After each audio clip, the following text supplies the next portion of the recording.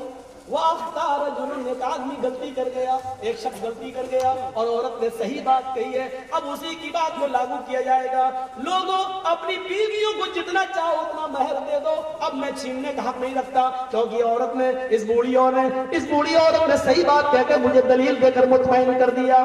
مسلمانوں، دوسرے مسلک کے لوگوں، اگر تم یہاں میری بات سن رہے ہو تو غور سے بتاؤ، سن کر بتاؤ. رب کعبہ کی قسم، عمر فاروق اپنی بات واپس لے رہے ہیں. عمر فاروق کہہ بھی رہے ہیں کہ مجھ سے غلطی ہو گئی. ایک آدمی نے غلطی کی اور اپنی بات سے غلطی کا اعتراف بھی کر لیا اور رجوع بھی کر لیا، تو کیا ہماری نظر میں عمر کا مقام گھٹ گیا؟ کیا ہماری نظر میں عمر فاروق ناقص ہو گئے، کمزور ہو گئے؟ نہیں، اس لیے ناقص نہیں ہے کیونکہ انہوں نے اپنی بات سے رجوع کر لیا.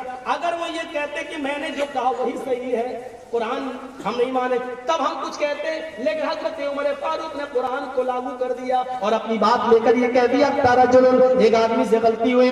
کیوں نہیں؟ غلطی سے پاک صرف رسول کی ذات ہے، معصوم عن الخطا صرف رسول کی ذات ہے، کسی اور کی ذات معصوم عن الخطا نہیں ہے. صحابہ کرام نے اپنی خطا کا اعلان کر کے اقرار کر دیا. لوگوں، جب ہم سے خطائیں ہو سکتی ہیں تو ہمارے بعد آنے والے اور لوگوں سے کیوں نہیں ہو سکتی ہیں؟ جب ہم صحیح بات پہ رجوع کر سکتے ہیں اور صحیح بات کا اعلان کر سکتے ہیں تو بعد میں آنے والے صحیح بات کا اعلان کیوں نہیں کر سکتے؟ اور اللہ کروڑوں رحمتیں نازل فرمائے امام اعظم ابو حنیفہ رحمۃ اللہ علیہ کی ذات پر. اور میری اس دعا میں سب آمین کہیے.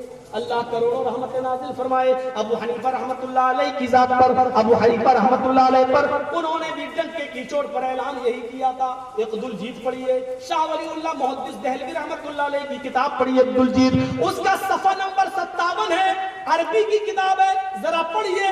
ابو حنیفہ رحمت اللہ علیہ کتنا واضح طور پر فتویٰ دے رہے ہیں. اذا قلت قولا یخالفہ کتاب اللہ فاترکوا قولی بکتاب اللہ. لوگوں، جب میں اپنی زبان سے کوئی ایسی بات کہہ جاؤں جو اللہ کی کتاب میں نہ ہو اور قرآن کی مخالفت ہو رہی ہو، اگر میں کوئی ایسی بات کہہ دوں جو اللہ کی کتاب میں نہ ہو، یعنی قرآن میں نہ ہو، یا میری بات کا قرآن مخالفت کر رہا ہو، قرآن میں کچھ اور ہو اور میں کچھ اور کہہ رہا ہوں، فَاتْرُكُوا قَوْلِي بِكِتَابِ اللَّهِ، تو میری قول کو، میری بات کو چھوڑ دینا اور قرآن کو لے لینا، میری بات کو ترک کر دینا اور قرآن پر عمل کرنا.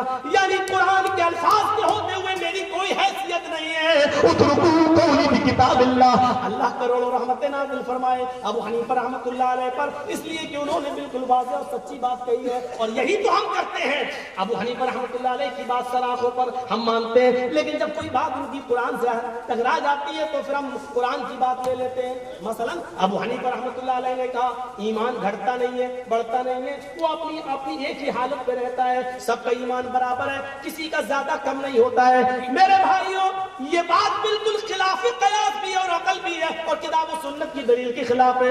ایک آدمی 5 وقت نمازی ہے اور تہجد کی نماز بھی پڑھتا ہے، کیا اس کا ایمان؟ اور ایک آدمی صرف جمعے ہی کی دن کی نماز پڑھتا ہے اور پورے ہفتے مسجد میں نہیں آتا، کیا اس کا ایمان؟ آپ خود اپنی عقل سے بتاؤ، دونوں برابر ہو سکتا ہے؟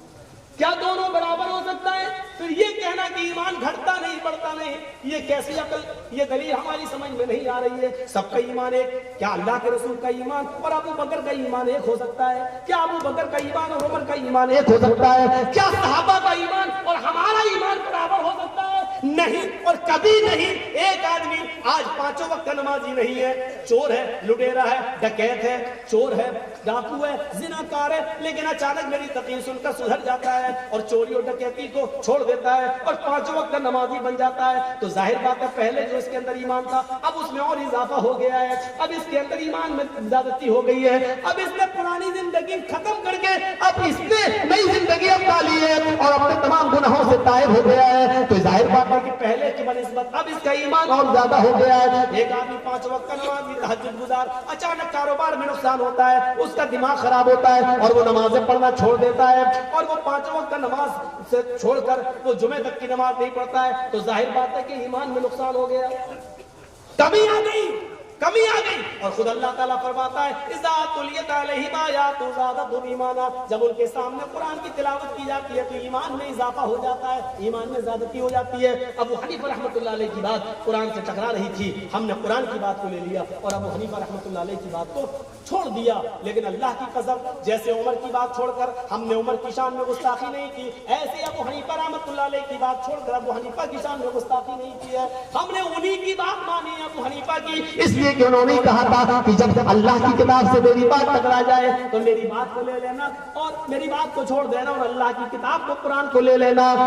اللہ کروڑوں رحمتیں نازل فرمایا ابو حنیفہ پر. آگے فرماتے ہیں اذا قلت قولا یخالف خبر الرسول, اگر میں کوئی ایسی بات کہہ دوں کہ اللہ کے رسول کی حدیث ٹکرا جائے تو میری بات کو چھوڑ دینا اور اللہ کے رسول کی حدیث کو لے لینا, میری بات کو ترک کر دینا.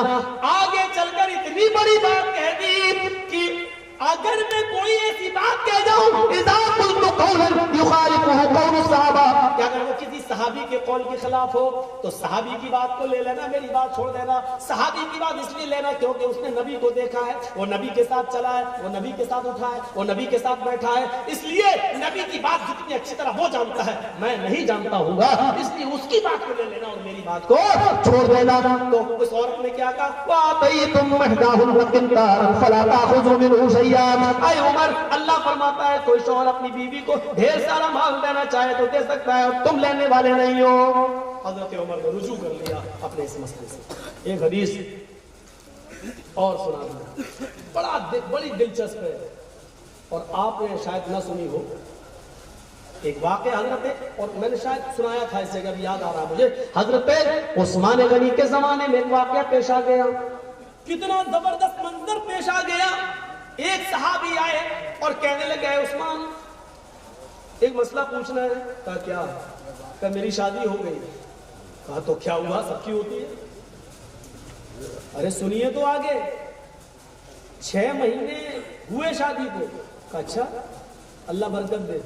کا برکت تو بہت ہو گئی. کا کیا ہوا؟ کا 6 مہینے میں بچہ ہو گیا. ہائے عثمان امیر المومنین, میری شادی کو 6 مہینے ہوئے اور میری بیوی نے بچہ دے دیا, بچہ پیدا کیا. آپ سمجھ رہے ہیں پوچھنے والا کیا پوچھنا چاہ رہا ہے؟ ظاہر ہے پوچھنے والے کی نیت یہ ہے, اے امیر المومنین, بچہ عام طور پر 9 مہینے کے بعد پیدا ہوتا ہے, میری بیوی نے شادی کے 6 مہینے کے بعد بچہ پیدا کیا, ہم اس بچے کو اپنا بچہ مانے یا غیر کا مانے, یہ ناجائز تو نہیں ہے. اور حضرت عثمان نے 2 ٹوک فیصلہ کیا کر دیا؟ حضرت عثمان نے 2 ٹوک فیصلہ کیا کہہ دیا؟ بچہ تو ناجائز ہے. کیا کہا حضرت عثمان نے؟ بچہ ناجائز ہے. یہ جمعرات کا دن تھا جس دن مسئلہ پوچھا, لیکن عثمان غنی نے ایک فیصلہ جمعے کے دن اور سنا دیا. لوگوں, کل جو نوجوان آیا تھا وہ کہاں ہے؟ کہا یہاں کھڑا ہوں. کہا تمہاری بیوی نے 6 مہینے میں بچہ پیدا کیا. کہاں؟ کہا وہ بچہ حرام کا ہے, ناجائز ہے, وہ کسی دوسرے کی اولاد ہے, تمہاری بیوی زانیہ ہے, لہذا اس کو پتھروں سے مار مار کے سنسار کر دو, اس کو پتھروں سے مار مار کے ہلاک کر دو. یعنی تمہاری بیوی کو پتھروں سے مار کر ختم کر دیا جائے. جمعہ کا خطبہ ختم, نماز ہو گئی. حضرت علی بھی آئے تھے. حضرت علی آگے بڑھ گئے, کہنے لگے عثمان غنی, لگتا ہے آپ نے قرآن کا مطالعہ صحیح سے نہیں کیا. کیا مطلب؟ آپ نے ایک بے قصور عورت کو سنسار کرنے کا, پتھر سے مارنے کا حکم دے دیا. اب بے قصور کہاں ہے؟ 6 مہینے میں بچہ پیدا ہوا ہے. کیا 6 مہینے میں بھی عورت بچہ پیدا کر سکتی ہے؟ اور کر سکتی ہے تو آج تک کسی نے کیا کیوں نہیں ہے؟ حضرت علی نے کہا کسی نے کیا نہیں ہے, یہ دلیل صحیح نہیں ہے. اگر ہو جائے تو بچہ جائز ہے یا ناجائز, یہ پوچھئے. ہو جائے تو بچہ جائز ہے. 6 مہینے کا بچہ جائز ہے. شاہ علی تمہاری ایسے بات کیسے مان لوں؟ دلیل تو دیجیے. بغیر دلیل کے نہیں. حضرت عثمان کتنا بڑا فیصلہ کر گئے, قتل کر دو, اس عورت کو مار دو, اور حضرت علی دلیل دے رہے اور حضرت عثمان واپس لے رہے اپنا فیصلہ. اسی مسجد کے اندر حضرت علی دلیل دے رہے ہیں, اے عثمان دلیل سنو.